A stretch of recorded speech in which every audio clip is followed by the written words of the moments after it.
Welcome to Vision TV, the show all about the College of Arts and Sciences.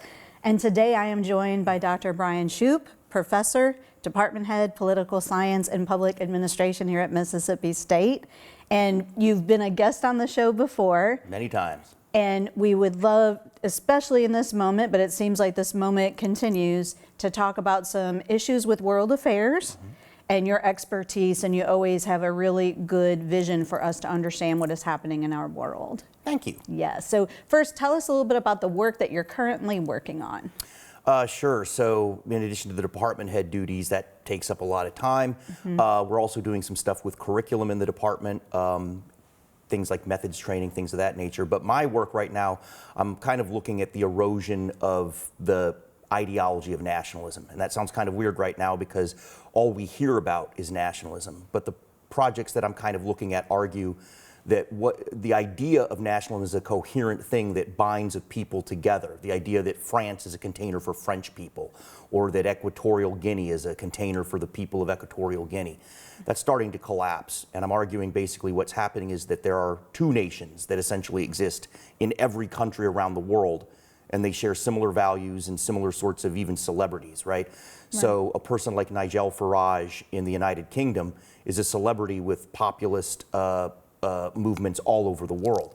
But a lot of people who are kind of in this other sort of group, they don't really know who that person is. And what this kind of tells me is that the notion of nationalism as we need it to be is starting to fail. And I think that that has very dangerous impacts for the modern nation state and political stability all over the world. Well, in that research and carrying over to what we would like to talk to you about today, the Iran conflict. I think it's very much related. Okay. And I wondered when you were mentioning the duality of having two different types nationalist ideologies. Yes, yes. What would you say currently right now that the situation in Iran, how is it impacting our local community? We'll start there. Well, I think there are probably three ways. The first is economic, right? The United States and the citizens of our country have just gone through the ringer since roughly 2008. We're going to be welcoming in students who were, not even born during this period when America experienced what was easily the worst financial crisis since the Great Depression. And then we experienced another one. And that is also mediated by a global pandemic. Right. All of these things combined have really changed the structure of income inequality in the United States, and not necessarily in ways that are very good. Our economy is, in terms of the material output, the strongest it's ever been. But when you ask the average person, they don't particularly feel that. And one of the things that makes that so is this kind of bugbear that we call inflation.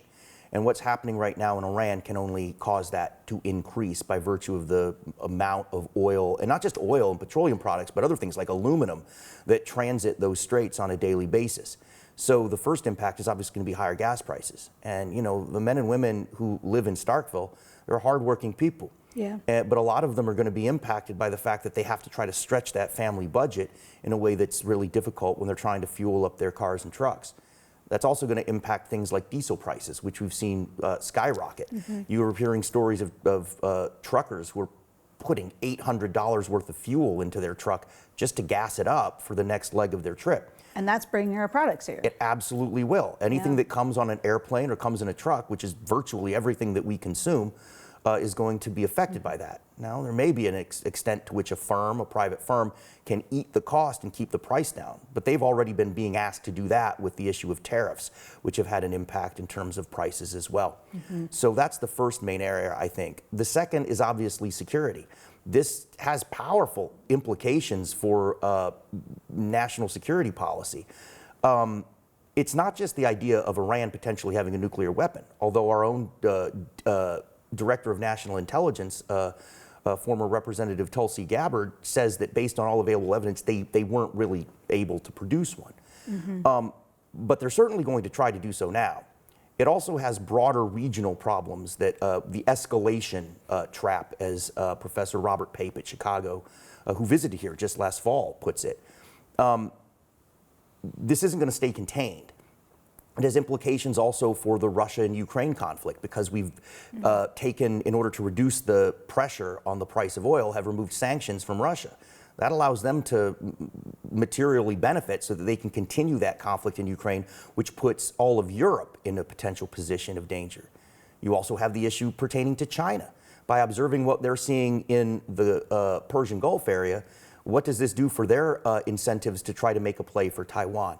All of these things taken together increase the overall potential security risk that impacts people here in Starkville. The number of young men and women who enlist to join, say, the Marine Corps or the Navy or the Space Force or any part of our military. It impacts those families, who many of whom probably have had maybe a nephew or a brother or a sister or some other member of their family who served in Afghanistan and Iraq during the period of time that the United States was involved there. And finally, it gets back to the last thing. This is just yet another area of deep political polarization where you are obligated to pick one side at the most maximal level, or you're deemed a friend or a foe. Yeah. The capacity to engage this question with any capacity of nuance, with any notion of good judgment, to understand that there are different facets, that's gone. That period of our politics is eliminated. Those kinds of people are either rhinos, dinos, they're establishment people, or they're wishy-washy. But the reality is that the people that I just named, the rhinos, the dinos, the establishment people, and the so-called experts, are the people who are looking at this probably in the most reasoned way and trying to make good judgments based on evidence. And when we trap ourselves in that kind of political environment where it's just nothing but constant, relentless, unending litmus tests, it does nothing but tear the country apart further. Well, and that leads me to my next question, and this is we hear this very often about who is justified. How do you measure who's justified in the actions in this situation? That's not the job of a social scientist or of an expert. We're not the father confessor for these people. Right. My job as a social scientist is to make assessments not merely about the causes of why this has occurred, but also about the potential implications that it has for other strategic questions and other political questions. Let's not make any mistake here. Iran is a god-awful regime. Yeah. President Trump is 100% correct when he observes that this is a totalitarian, despotic country that has not only been perpetrating terrible acts of terrorism across the world. The Marine barracks bombing in the Middle East in the early 80s killed hundreds of brave U.S. troops and soldiers. It was such to the extent that President Reagan at the time simply started to extract our people because he didn't necessarily see any possible benefit for them being there. They sponsor terrorism in the form of Hezbollah and Hamas. They help the Houthis in Yemen. This is a country that not only perpetrates that terror against other citizens around the world, they do it to their own people. How many thousands of Iranians were killed by this regime? And not just in the past few months, but over the course of the past 45 plus years. And the answer is thousands. So the bottom line is Iran is not a good player. I think George Bush was quite correct when he termed them part of an axis of evil. That is materially correct. The fact is, however, there are a lot of regimes around the world that are like that. Sudan's regime, North Korea, Burma, and we don't necessarily attack or invade them. I think there's an element of realpolitik here that's kind of important. There were very good reasons not to attack Iran, and people who work in places like the Army War College and places of that have been wargaming this out for years. And I think the reason that past presidents were reluctant to engage is because they understood that there was going to be the risk of large-scale U.S. casualties, precisely because of the geographic and geological structure and population of Iran. They have a chokehold at one of the most significant areas that what people now are hearing in the news every day, the Strait of Hormuz. It's also the case that attempting to secure that would require the United States to commit a large amount of men and women on the ground. You can't do it with airstrikes. And we don't have a crystal ball, but based on what we're seeing right now, what potentially do we see happening in the next few months? That's very hard to predict. I think about it a lot, and I try to rely upon, the expertise of people whose judgment I respect and trust as much as kind of looking at the evidence that I see. And we've sort of backed ourselves in a corner, and Iran has their own problems as well. There's no doubt that we've really kind of destroyed the Iranian military apparatus. They're using these attack fast boats to capture some ships in the Strait, but at the end of the day, their conventional military is largely destroyed. But it's also the case that we've set for ourselves a set of objectives and goals that are going to be very, very, very difficult to achieve. I wondered. And I think that it's going to either go down the road of more escalation. There are more troops in the Middle East today than there were yesterday. And next week, my guess is there will be more than there are today. That's kind of the opposite of the sort of ceasefire and kind of deal objective that we want. But our stated goals were initially to remove the Iranian regime and to replace it with something that was more, I think, in line with a stable social order, right? The idea of getting rid of their nuclear program, which we were told last summer was destroyed.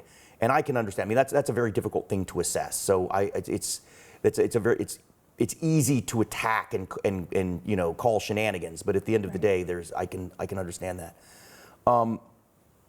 We're now at the point where the principal goal is simply to open the Strait, which was open just 3 months ago. So we're attempting to seek an objective that we initially didn't seek at all, and that's kind of alarming.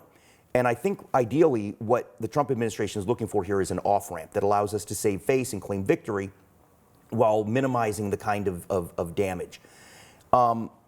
That's going to be interesting to see if that can be done, because it's going to be very difficult for him to sell as an actual victory. But you know, he's a very good salesman. I mean, if there's one thing we know about him, he's particularly effective at selling these sorts of things. So that might be a possibility. But Iran right now does have a lot of leverage. We started this because we were concerned, and understandably, about the prospect of an Iranian regime having a nuclear weapon. I think what Iran has learned is that they have something better than a nuclear weapon, that with a small number of drones, they can control one of the most strategically important waterways, and there's very little that other people can do about it.